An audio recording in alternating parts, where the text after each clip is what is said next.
बिस्मिल्लाहिर्रहमानिर्रहीम। अस्सलाम वालेकुम। How are you dear all. उम्मीद है आप ठीक ठाक होंगे, खैरियत से होंगे।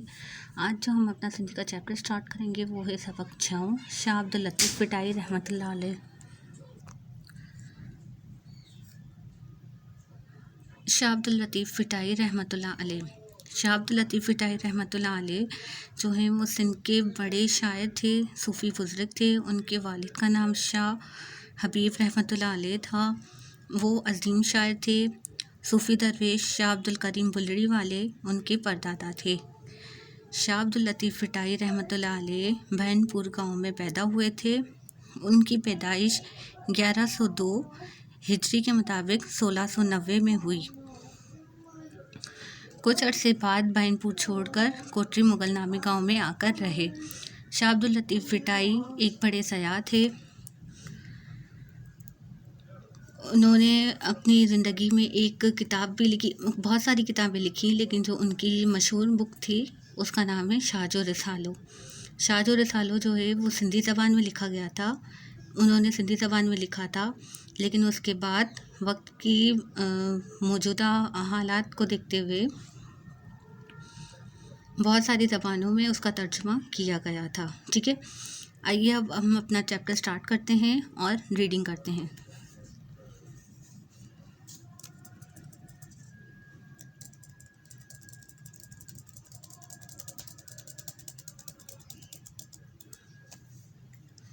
शाह अब्दुल पिटाई रहमतुल्लाह अलैह सिंध जो वॾे में वॾो शाइर ऐं सूफ़ी बुज़ुर्ग थी गुज़रियो आहे। संदसि पीउ जो नालो शाह हबीब रहमतुल्लाह अलैह हो। सिंध जो अज़ीम शाइर ऐं सूफ़ी दरवेश शाह अब्दुल करीम बुल्लड़ी वारो संदसि तरदाडो हो।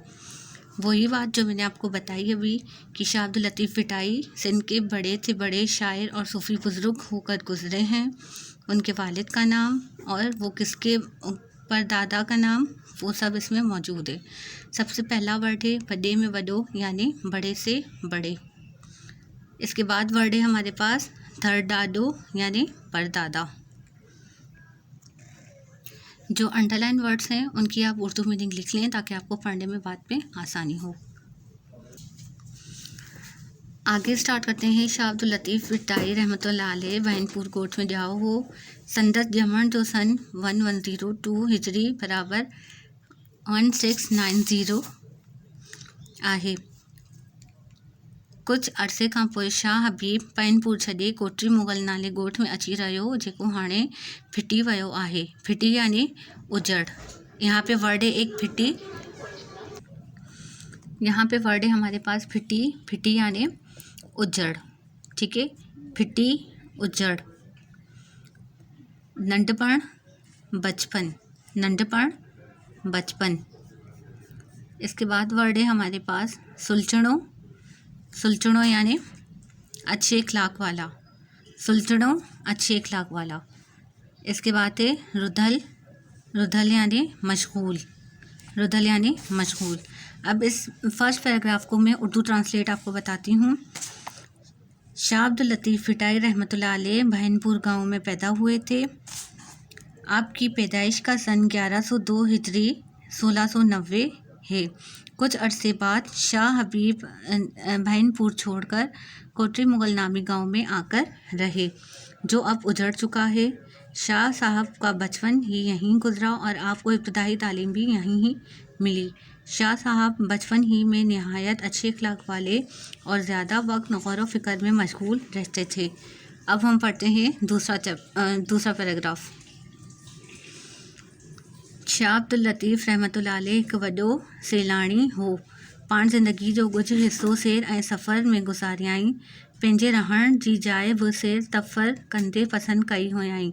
इहा जाइ कराड़ ॾंड जे भरिसां वादी जे दड़ो यानी भिट हुई। इहा जाइ हाणे भिट शाह जे नाले सां मशहूरु आहे। इन्हे करे केस शाह पिटाई बि सॾियो वञे थो। ठीक है, अब यहाँ पे जो मुश्किल वर्ड्स हैं उसकी आप मीनिंग लिख लें। सैलानी यानी सयाह। सैलानी सयाह। इसके बाद वर्ड है गुज यानी कि काफ़ी। गुज काफ़ी। इसके बाद है वर्ड हमारे पास वादी जो दड़ो यानी कि रेत का ढेर। भिट टीला। बिट, टीला। ठीक है, इस पैराग्राफ को मैं उर्दू में पढ़ रही हूँ, सुन लें, और जो मुश्किल वर्ड्स मैंने बताए हैं उसकी आप उर्दू मीनिंग भी लिख लें साथ साथ। ठीक है, चलें। शाह अब्दुल लतीफ़ रहमतुल्लाह अलैह एक बड़े सयाह भी थे। आपने ज़िंदगी का काफ़ी हिस्सा सैर व सफ़र में गुजारा। अपने रहने की जगह भी सैर व सफ़र करते ही पसंद की थी। वो जगह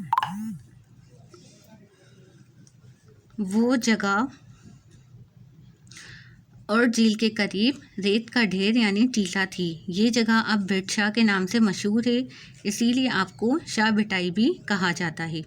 अब तीसरा पैराग्राफ। शाह साईं पाण कुरान पाक, मसनवी, मौलाना रूम ऐं शाह करीम जो रिसालो रखंदो हो। शाह जे कलाम पढ़ण ऐं ॿुधण सां रूह खे राहत मिले थी। संदसि कलाम में किताब खे शाह जो रिसालो चइजे थो, जेको सिंधी ॿोलीअ जो लाफ़ानी सरमायो आहे। संदसि कलाम जो तर्जुमो दुनिया जे केतिरनि ई अहम ॿोलियुनि में थी चुको आहे। शाह साईं जी कलाम में आफ़ाक़ी रंग मौजूदु आहे। हू न रुगो सिंध लाइ पर सारे आलम लाइ सुख ऐं सुकार जी दुआ थो घुरे। ठीक है, अब इस पैराग्राफ में जो मुश्किल वर्ड्स हैं उसकी आप मीनिंग लिख लें। पहला वर्ड है हमारे पास रखंदो। रखंदो यानी रखते, रखंदो, रखते। इसके बाद है हमारे पास वर्ड सुकार। ये देखें, सुकार, सुकार यानी खुशहाली, सुकार, खुशहाली। ठीक है, अब इस पैराग्राफ की उर्दू मीनिंग सुन लीजिए। शाह साहब अपने साथ कुरान पाक, मसनवी, मौलाना रूम और शाह करीम का रिसाला रखते थे। शाह का कलाम पढ़ने और सुनने से रूह को राहत मिलती है। आपके कलाम की किताब को शाह का रिसाला कहा जाता है, जो सिंधी ज़बान का लाफानी सरमाया है। आपके कलाम का तर्जुमा दुनिया की कितनी ही अहम ज़बानों में हो चुका है। शाह साहब के कलाम में आफाकी रंग मौजूद है। वो ना सिर्फ सिंध के लिए बल्कि सारे आलम के लिए सुख और खुशहाली की दुआ मांगते हैं। ठीक है, अब आगे पैराग्राफ है, सेकंड लास्ट पैराग्राफ। ठीक है, शाह भिटाई पंहिंजी हयाती जो बाक़ी अरसो इन्हें भिट ते गुज़ारियो। सन 1165 हिजरी बराबर 1752 ईस्वी में रहलत कयाई। सिंध जे मशहूर हाकिम मियाँ ग़ुलाम शाह कल्होड़े संदसि क़बर ते आलिशान मकबरो अॾायो। इस पैराग्राफ में जो मुश्किल वर्ड्स हैं उसके उर्दू मीनिंग लिख लें। हयाती यानी ज़िंदगी, हयाती, ज़िंदगी। ठीक है, भिट, भिट यानी टीला, ऊपर भी आपने इस वर्ड की मीनिंग लिखी है। ठीक है, 1165।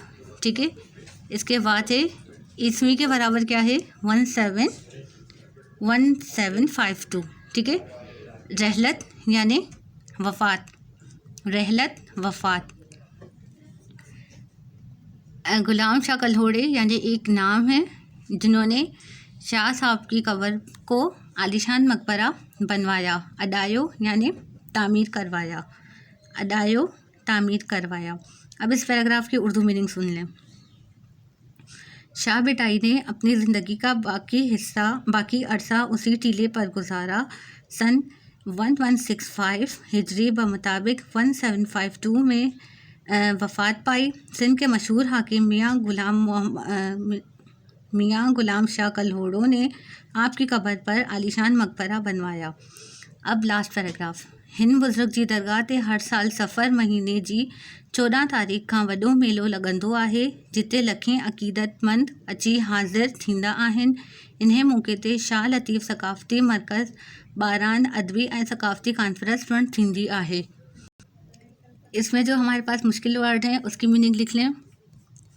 ये जो लिखा हुआ है, ये लिखा हुआ है हमारे पास 14 14 सफ़र की जो हम छुट्टी मिलती है आपको, जो छुट्टी मनाई जाती है वो क्यों मनाई जाती है, क्योंकि 14 सफ़र को शाह अब्दुल लतीफ़ भिटाई के मज़ार पर मेला लगता है। ठीक है, लगंदो यानी लगता, लगंदो, लगता। ठीक है, इसके बाद हमारे पास वर्ड है बारान यानी तरफ से, बारान, तरफ से। अब इसकी उर्दू मीनिंग सुन लें। इस बुज़ुर्ग की दरगाह पर हर साल इस बुज़ुर्ग की दरगाह पर हर साल माह सफ़र की 14 तारीख से बड़ा मेला लगता है, जहां लाखों अकीदतमंद आकर हाजिर होते हैं। इस मौके पर शाह लतीफ़ सकाफ़ती मरकज़ की तरफ से अदबी और सकाफ़ती कॉन्फ्रेंस भी होती है। यानी कि जब मेला लगता है तो वहाँ पे अदबी कॉन्फ्रेंस भी होती है और सकाफ़ती रंग भी नज़र आता है। आपको उम्मीद है आपको ये चैप्टर समझ में आ गया होगा। जो मुश्किल वर्ड्स की मैंने उर्दू मीनिंग बताई है आपको, वो अपनी बुक में साथ साथ नोट डाउन कर लीजिएगा। ठीक है, अपना बहुत ख्याल रखिएगा। अल्लाह हाफ़िज़।